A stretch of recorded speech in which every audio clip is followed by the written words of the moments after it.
needed a new fighter for that. And so they went to Northrop. McDonnell Douglas got together with the Navy. They worked things out. It's a long time to get it. But then they beefed up the landing gears, changed some stuff on the airplane, but the basic look of the YF-17, the loser to the Air Force, became the aircraft used by the Navy here today.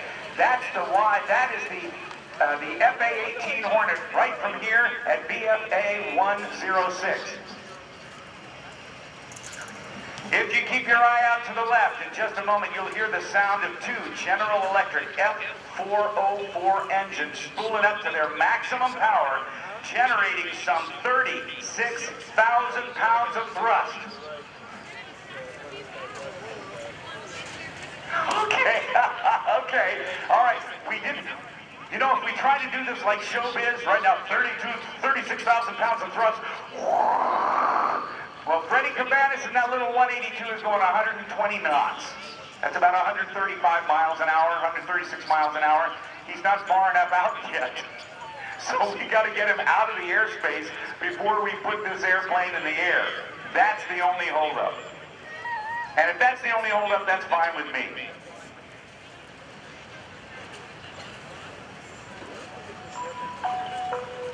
Thank you, Dano.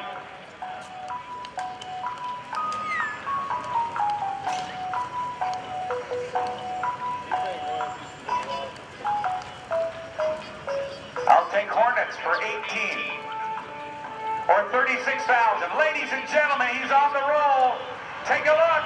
It's your United States Navy's FA-18 Hornet.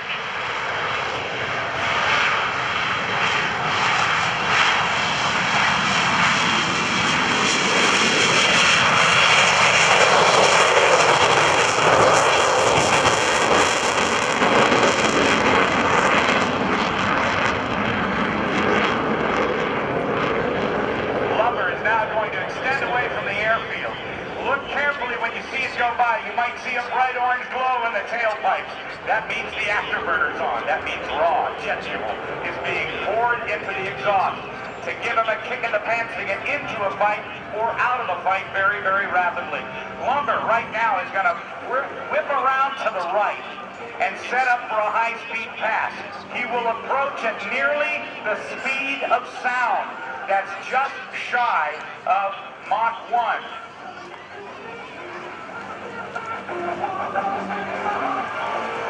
You will notice that when the aircraft approaches, you won't really hear the sound until it almost reaches show center. That indicates the high approach speed and the ability to surprise an enemy. The other thing you might see as it approaches the speed of sound is vapor building up around the airplane. This is the Hornet high-speed pass. Pictures ready. Here we go. Oh, there's the vapes. Look at it. Look at that building up. Oh, yeah.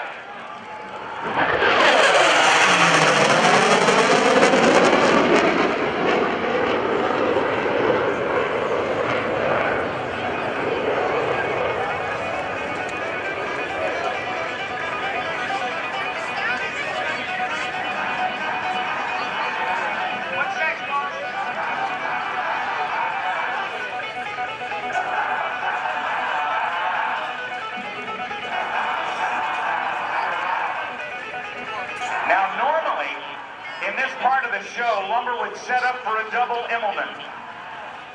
But because of the low ceilings, I don't think he can do it. So what he's going to do is a minimum radius turn. If you can't turn tight, you can't fight. Watch as Lumber approaches from the left. It'll get to show center. The stick will be thrown to the left into 90 degrees of bank. He'll pull that stick back into his lap and execute a 360-degree high G turn, being pressed into his seat at about 7 times the force of gravity. Ladies and gentlemen, the Hornet, minimum radius turn. 3, 2, 1, coming!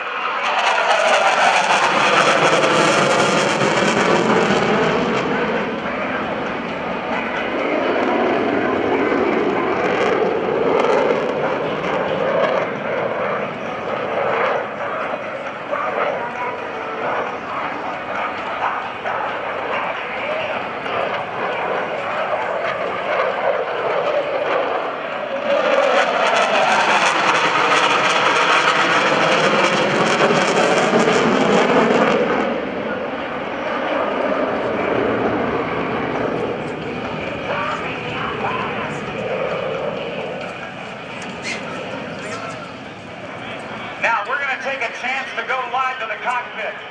I believe we're going to get a chance to say hi to Lumber. Okay, now he's going to set up for the carrier configuration pass.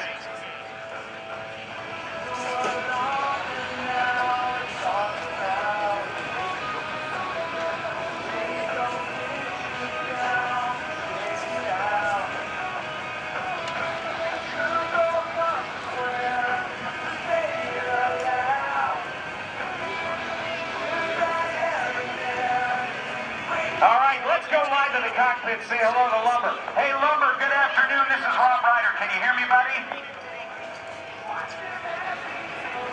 Yeah. You up the screen for me there, Lumber?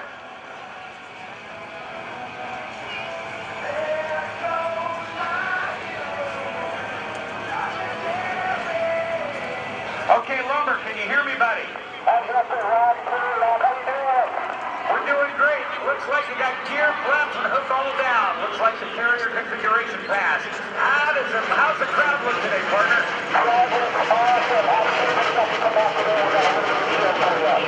I'm glad you're doing it. All right, buddy.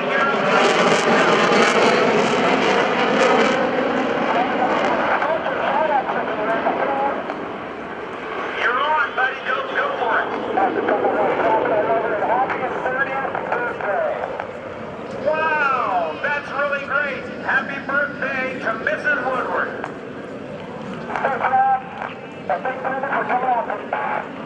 All right, partner, what's coming up next? All right, by the way, on the last one, the vapors were real good, Hank. Roger, you want to call the Mach numbers out? You bet. All right. We'll be listening for you, partner. We're ready. He's going to call out the speeds as he approaches. 0.65 Mach. A little over half the speed of sound. Almost 3/4. Did you hear him pull the G's there? 0.91. 94. Oh, that's right about the speed limit. Look at this. 0.98.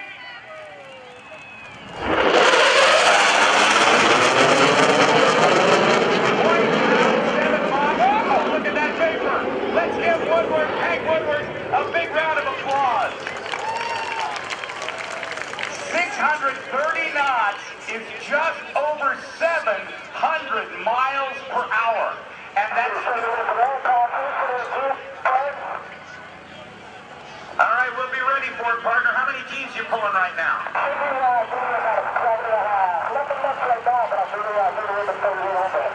Okay, we'll keep you live, all right, bud? That's Hank Lumber Woodward from Littleton, Colorado, going to do a banana. 6 G's. Way out to the right. You might not be able to see him, but he's going to set up for a banana pass. He'll come from over your right shoulder and make an arcing pass around to the left.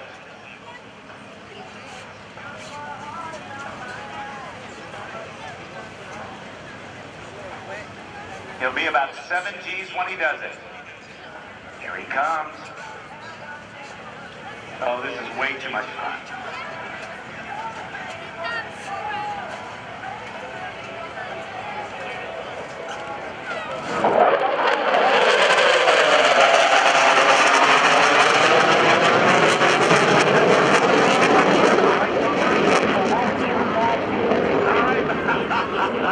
Yes, sir, you got that right. All right, partner, what's next?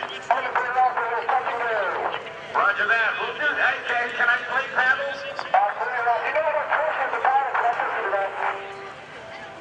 I'm sorry, I missed that one. Say that one again. All right, we'll give you the paddle call. Now, what I meant by that was that as he approaches for the touch and go, when he gets to about a 3/4 mile final, he would be to land on the deck of the carrier. He would get a call from the landing signal officer, the LSO, or nicknamed Paddles, to say, that he's cleared to land. And it might go something like this. You gonna do a break first, partner? All right.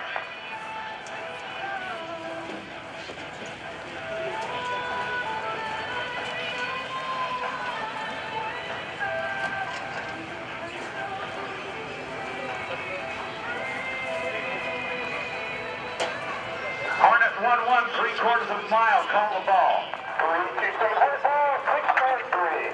Roger ball. At a descent rate of 600 to 700 feet per minute, the landing of an aircraft aboard an aircraft carrier is not so much of a landing as it is a controlled crash. Coming off the power, the tailhook will catch one of 4 wires stretched across the deck. If it misses, they'll call bolter, bolter, bolter, and the throttles go forward and the airplane goes up. And gets the gear up, gets the airplane.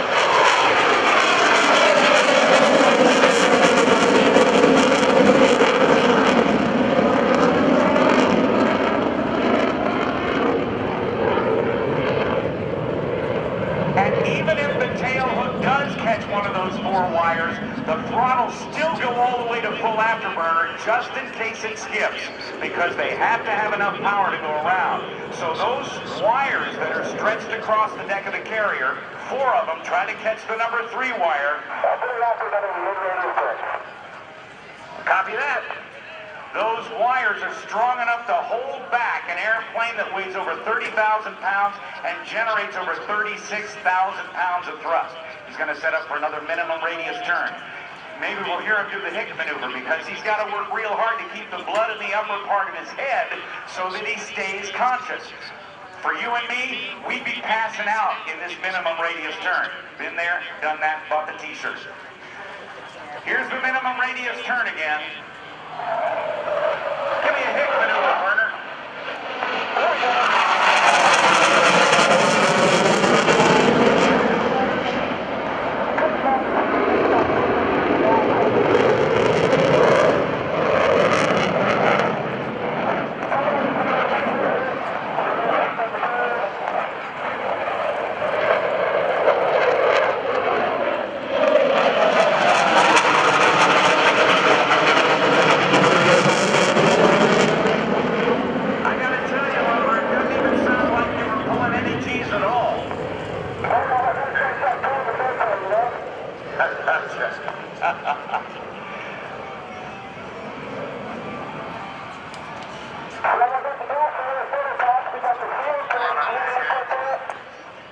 Okay, we'll get our cameras ready.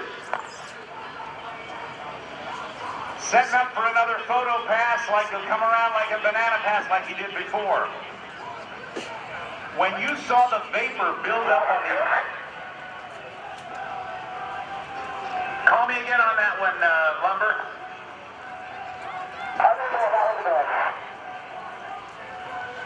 I didn't understand him on that call. When you see the vapor build up around the aircraft, the pressure of the air against the airframe actually compresses the moisture in the air and it turns into a visible cloud, and that's what we're seeing. And as they approach that speed of sound, that 630 knots or over 700 miles per hour, that's when it becomes most visible. Seeing some now in these high G's as well, coming off the top of the airplane. Let's see if it comes. You can see it on the wings now, and that cone forming. Look at that.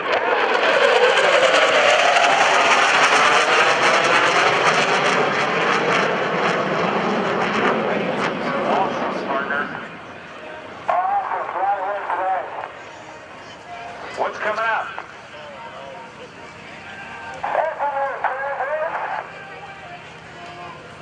Did I hear you say carrier brake? Roger that. Now, during flight operations aboard the carrier fleet is at its most vulnerable position because they generally steer one direction, and that's into the wind to get more airflow over the deck of the carrier for both takeoffs and landings. To have wind, to be landing and taking off into the wind is very helpful at low speeds. More lift when necessary at slow speeds. But they take off and land these aircraft they land these aircraft when they're coming in every 55 seconds or so. So they come in fast like this, do a decelerating 360-degree turn to the landing. Again, Lieutenant Hank Woodward, call sign Lumber from Littleton, Colorado.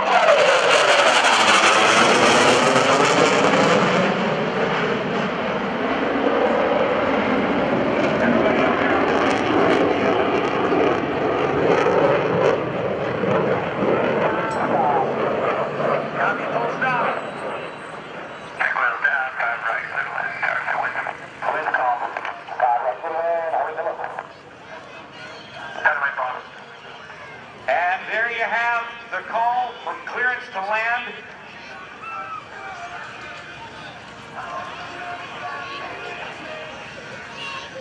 Now, every landing is graded. Out there on the runway, there is painted on the runway a carrier landing area. So each landing is as precise as possible. Landing on the deck of a carrier at night in bad weather, actually, because it's telemetry that has been put on pilots both in combat and flying at night to the carrier in bad weather, says that the pilots are more stressed and tensed up about landing on the carrier at night than they are actually in combat. Heart rate's up, temperature is up, blood pressure is up.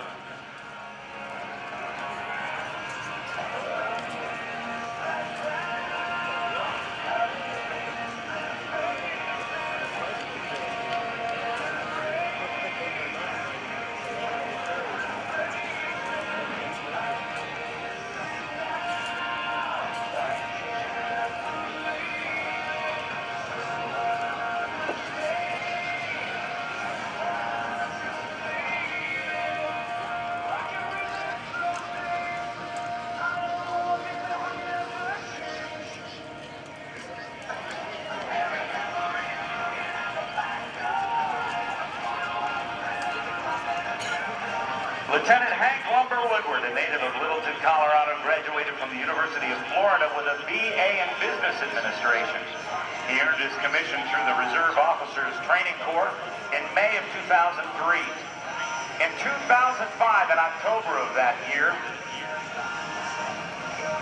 after completing advanced jet training at Naval Air Station Meridian, Mississippi, he earned his wings of gold and was designated a Naval Aviator. He then received his orders to report to the Navy Hornet Fleet Replacement Squadron at NAS Lemoore, California, where he completed training in July of 2006.